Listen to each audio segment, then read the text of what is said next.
ഒരു ലോകസഭാ മെമ്പർ, ഒരു AICCയുടെ working committee member, നിരവധി അവാർഡുകൾ ലഭിച്ച ഒരു ബുദ്ധിജീവി, ലോകത്തിലെ അറിയപ്പെടുന്ന ഒരു ഡിപ്ലോമാറ്റ്. CPIM കേന്ദ്ര കമ്മിറ്റി അംഗം, CPIMന്റെ മുതിർന്ന നേതാവ് AK ബാലന്റെ വാക്കുകളാണ് പ്രേക്ഷകർ കേട്ടത്. ശശി തരൂരിനെ കുറിച്ചാണ് പറയുന്നത് എന്ന് പ്രേക്ഷകർക്ക് മനസ്സിലായിട്ടുണ്ടാകും. ശശി തരൂർ ഇടതുപക്ഷത്തേക്ക് വരുമോ, ഇടതുപക്ഷമാണോ ശശി തരൂർ ലക്ഷ്യമിടുന്നത്, ഇടതുപക്ഷം ശശി തരൂരിനെ സ്വീകരിക്കുമോ തുടങ്ങിയ ചർച്ചകൾക്ക് കേരളത്തിൽ തുടക്കമായിട്ടുണ്ട്. കാരണം കോൺഗ്രസിൽ ഇനി ശശി തരൂരിന് നിൽക്കാൻ കഴിയില്ല. കേരളത്തിലെ കോൺഗ്രസ് ഒരിക്കലും ശശി തരൂരിനെ സ്വീകരിച്ചിരുന്നില്ല. ശശി തരൂരിന്റെ പ്രവർത്തന മേഖല ദില്ലി തന്നെ ആയിരിക്കും എന്ന ഉറപ്പ് സംസ്ഥാന നേതൃത്വത്തിന് ഹൈക്കമാൻഡ് നേരത്തെ നൽകിയിരുന്നു. അത് തുടരണം എന്നാണ് സംസ്ഥാന നേതൃത്വം ആവശ്യപ്പെടുന്നത്. കേരളത്തിൽ ശശി തരൂർ സജീവമായാൽ ഇവിടെയുള്ള പല നേതാക്കളുടെയും കസേരകൾ തെറിക്കും എന്ന കാര്യത്തിൽ സംശയമേ ഇല്ല. കേരളത്തിൽ ഇന്നുള്ള കോൺഗ്രസ് നേതാക്കളിൽ ഏറ്റവും ജനകീയൻ ആര് എന്ന ചോദ്യത്തിന് ഉത്തരം ശശി തരൂർ തന്നെയാണ്. അതാണ് കേരളത്തിലെ കോൺഗ്രസ് നേതാക്കളെ ഭയപ്പെടുത്തുന്നതും. അതുകൊണ്ട് അദ്ദേഹത്തെ കേരളത്തിൽ നിന്ന് മാറ്റി നിർത്താൻ എല്ലാ കാലത്തും ശ്രമിച്ചിരുന്നു കേരളത്തിലെ KPCC നേതാക്കൾ. അപ്പോഴെല്ലാം ശശി തരൂരിന് സംരക്ഷണം കൊടുക്കുന്നത്, പദവികൾ നൽകുന്നത് ഹൈക്കമാൻഡ് ആയിരുന്നു. എന്നാൽ ഹൈക്കമാൻഡിനും ഇപ്പോൾ ശശി തരൂരിനോട് അത്ര മമതയില്ല. AICC പ്രസിഡന്റ് സ്ഥാനത്തേക്ക് മത്സരിച്ചതിന് ശേഷമാണ് ഹൈക്കമാൻഡും മെല്ലെ മെല്ലെ ശശി തരൂരിനെ അകറ്റി നിർത്താൻ തുടങ്ങിയത്. അത് അതിൻ്റെ മൂർധന്യാവസ്ഥയിലാണ് ഇപ്പോഴുള്ളത്. കേന്ദ്ര നേതൃത്വവും സംസ്ഥാന നേതൃത്വവും നിരന്തരം ശശി തരൂരിനെ അവഗണിച്ചു കൊണ്ടിരിക്കുന്നു. അങ്ങനെ വരുമ്പോൾ ശശി തരൂരിന് ഇനിയുള്ള വഴി ഏതാണ്? അടുത്തത് BJP ആണ് എന്നാണ് എല്ലാവരും പറയുക. പക്ഷേ BJPക്ക് ശശി തരൂരിന് ആവശ്യവുമില്ല. ശശി തരൂരിന് BJPയിലേക്ക് പോകാനും കഴിയില്ല. അങ്ങനെ പോയാൽ അദ്ദേഹം ഇന്നലെ വരെ എടുത്ത നിലപാടിന് ഘടകവിരുദ്ധമായ നിലപാടായിരിക്കും. അത് വലിയ തോതിൽ അദ്ദേഹത്തിന്റെ ക്രെഡിബിലിറ്റിയെ തന്നെ ബാധിക്കും. അതുകൊണ്ട് ഒരിക്കലും ശശി തരൂർ എന്ന പ്രൊഫഷണൽ അത്തരമൊരു തീരുമാനത്തിലേക്ക് പോവുകയില്ല. പിന്നെ അദ്ദേഹത്തിന്റെ വഴി ഇടതുപക്ഷമായിരിക്കും. ഇടതുപക്ഷത്തിലേക്ക് വരുന്നതിന് ചില തടസ്സങ്ങൾ അദ്ദേഹത്തിനുണ്ട് എന്ന കാര്യം സംശയമേ ഇല്ല.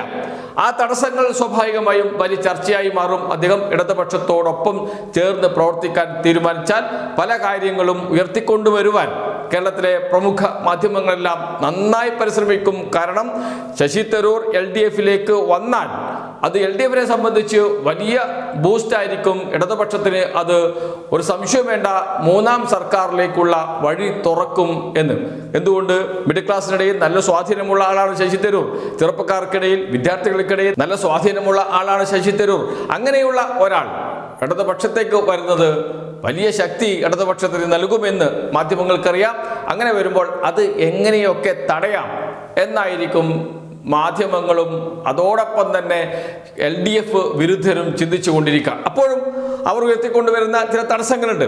ഏകദേശം 6-7 പോയിന്റുകൾ നമുക്ക് ഇപ്പോൾ തന്നെ പറയാൻ കഴിയും. അതിൽ ഏറ്റവും പ്രധാനപ്പെട്ട കാര്യം അദ്ദേഹം ബാബറി മസ്ജിദുമായി ബന്ധപ്പെട്ട് ഉയർത്തിക്കൊണ്ടുവന്ന ചർച്ചയാണ്. അദ്ദേഹം പറഞ്ഞത് ബാബറി മസ്ജിദ്, ആ സ്ഥലം നേരത്തെ തന്നെ ഹിന്ദുക്കൾക്ക് വിട്ടുകൊടുക്കേണ്ടതായിരുന്നു എന്നാണ്. അതൊരിക്കലും അദ്ദേഹത്തിൽ നിന്ന് പ്രതീക്ഷിച്ച വാചകമായിരുന്നില്ല. എന്ന് വെച്ചാൽ ഒരു മൃദു ഹിന്ദുത്വ സമീപനം അദ്ദേഹത്തിനുണ്ട് എന്ന് പറയുന്നതിന്റെ അടിസ്ഥാനവും അതായിരുന്നു. ഒരിക്കലും അത്തരമൊരു പ്രസ്താവന ശശി തരൂർ നടത്താൻ പാടില്ലായിരുന്നു. കോൺഗ്രസ്സുകാർക്കും കോൺഗ്രസ് നേതാക്കൾക്കും ദില്ലിയിലെ കോൺഗ്രസ് നേതാക്കൾക്കും അത്തരമൊരു അഭിപ്രായമുണ്ട്. പക്ഷെ അത് അങ്ങനെ പുറത്തു പറയാറില്ല. ശശി തരൂർ അത് വെട്ടിത്തുറന്ന് പറഞ്ഞത് സ്വാഭാവികമായും ഒരു പ്രത്യേക മതവിഭാഗത്തിന് ഇടയിൽ അത് എതിർപ്പുണ്ടാക്കിയിട്ടുണ്ട്. കേരളത്തിൽ ആ മതവിഭാഗത്തിന്, മുസ്ലിം സമുദായത്തിന് വലിയ സ്വാധീനമുണ്ട്. അവർക്കിടയിൽ അതൊരു തടസ്സമായി വരാം. അത് വലിയ ചർച്ചയാക്കി മാറ്റാൻ മാധ്യമങ്ങൾ ശ്രമിക്കുക തന്നെ ചെയ്യും. മറ്റൊന്ന്, ഇസ്രായേൽ പക്ഷപാതിത്വമാണ്. അദ്ദേഹം എല്ലാ കാലത്തും ഇസ്രായേലിനോടൊപ്പമാണ്, ഇസ്രായേൽ നിലപാടിനോടൊപ്പമാണ്. പക്ഷേ പലസ്തീനിൽ ഇസ്രായേൽ നടത്തുന്ന ആക്രമണങ്ങളെ അദ്ദേഹം ന്യായീകരിക്കുകയും ചെയ്തിട്ടില്ല. എന്നിരുന്നാലും ഇസ്രായേലിനോടൊപ്പം നിലപാടെടുക്കുന്നു എന്നത് അദ്ദേഹത്തിന് എതിരെയുള്ള പ്രധാനപ്പെട്ട വിമർശനമായി ഉയർന്നു വരാൻ സാധ്യതയുണ്ട്. അതോടൊപ്പം തന്നെ അയോധ്യ പ്രാണപ്രതിഷ്ഠ അതിനെ പ്രകീർത്തിച്ചുകൊണ്ട് അദ്ദേഹം ഇട്ട ഫേസ്ബുക്ക് പോസ്റ്റ് അക്കാലത്ത് വലിയ ചർച്ചയായി മാറിയതാണ്. പിന്നീട് കോൺഗ്രസ് നേതാക്കൾ അതേ വഴിക്ക് സഞ്ചരിച്ചിട്ടുണ്ട്. രാഹുൽ ഗാന്ധിയും പ്രിയങ്ക ഗാന്ധിയും ഒക്കെ പ്രാണപ്രതിഷ്ഠയെ അനുകൂലിച്ച് രംഗത്ത് വന്നു. അവർ എതിർത്തത് എന്തിന് നരേന്ദ്രമോദി പ്രാണപ്രതിഷ്ഠ നടത്തുന്നു എന്ന ചോദ്യം മാത്രമായിരുന്നു. അതുമാത്രമായിരുന്നു അവർക്കുള്ള വിയോജിപ്പ്. അത് പരസ്യമായി തന്നെ പിന്നീട് കോൺഗ്രസ് നേതാക്കൾ നേതാക്കൾ പറയുകയും ചെയ്തിട്ടുണ്ട്. പക്ഷേ കേരളത്തിലെത്തുമ്പോൾ അത് വലിയ ചർച്ചയായി മാറും, അദ്ദേഹത്തിന് എതിരെയുള്ള ആയുധമായി ഉപയോഗിക്കപ്പെടും എന്ന കാര്യത്തിൽ സംശയമില്ല. മറ്റൊന്ന്, 4 തവണ MP ആയ ആളാണ് ശശി തരൂർ. 4 തവണ MP ആയി. എന്താണ് അദ്ദേഹം കേരളത്തിന് വേണ്ടി ചെയ്തത്?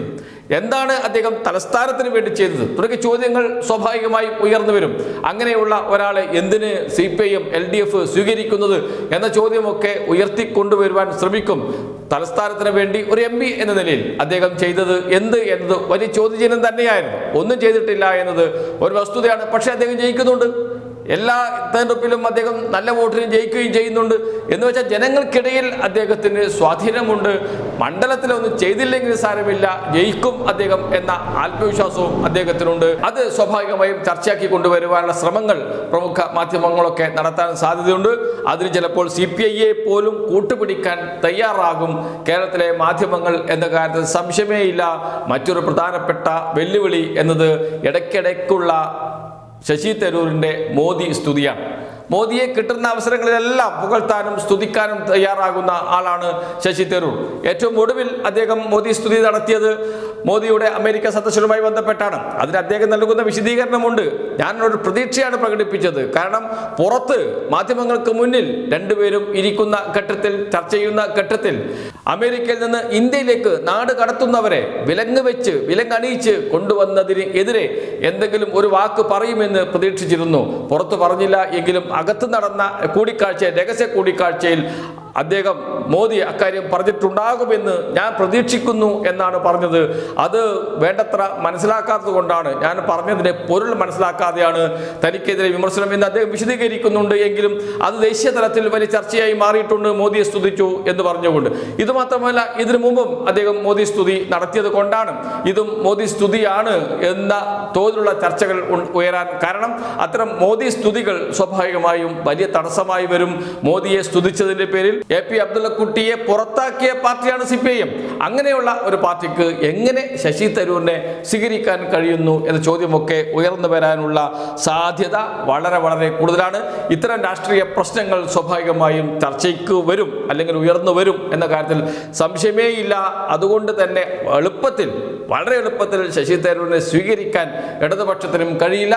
ഇടതുപക്ഷത്തേക്ക് വരാൻ ശശി തരൂരിനും മറ്റ് പല തടസ്സങ്ങളുമുണ്ട്. ഒന്നാമത്, അദ്ദേഹം നല്ലൊരു കമ്മ്യൂണിസ്റ്റ് വിരുദ്ധ നിലപാട് സ്വീകരിക്കുന്ന ആളാണ്, ഒരു ക്യാപിറ്റലിസ്റ്റാണ്, മുതലാളിത്തവാദിയാണ് എന്നൊക്കെ അദ്ദേഹത്തിന് ഇടതുപക്ഷത്തേക്ക് വരാനുള്ള തടസ്സമാകാം. എന്നാൽ ഇടതുപക്ഷം, CPIM പ്രത്യേകിച്ച് ഒരു ലിബറൽ സമീപനത്തിലേക്ക് നീങ്ങിയത് കൊണ്ട് ഇന്ത്യയുടെ പ്രത്യേക സാഹചര്യത്തിൽ അത്തരമൊരു സമീപനം സ്വീകരിക്കാതിരിക്കാൻ കഴിയില്ല എന്നത് മറ്റൊരു യാഥാർത്ഥ്യമാണ്. അത്തരം ലിബറൽ സമീപനം സ്വീകരിക്കുന്നത് കൊണ്ട് ഒരുപക്ഷെ അത്ര തടസ്സങ്ങൾ ഉണ്ടാകാൻ സാധ്യതയില്ല. എങ്കിലും രാഷ്ട്രീയ പ്രശ്നങ്ങൾ വലിയ തടസ്സമായി മാറാൻ സാധ്യതയുണ്ട്. അത് കേരളത്തിൽ ചർച്ചയാകാനും ഇടയുണ്ട്.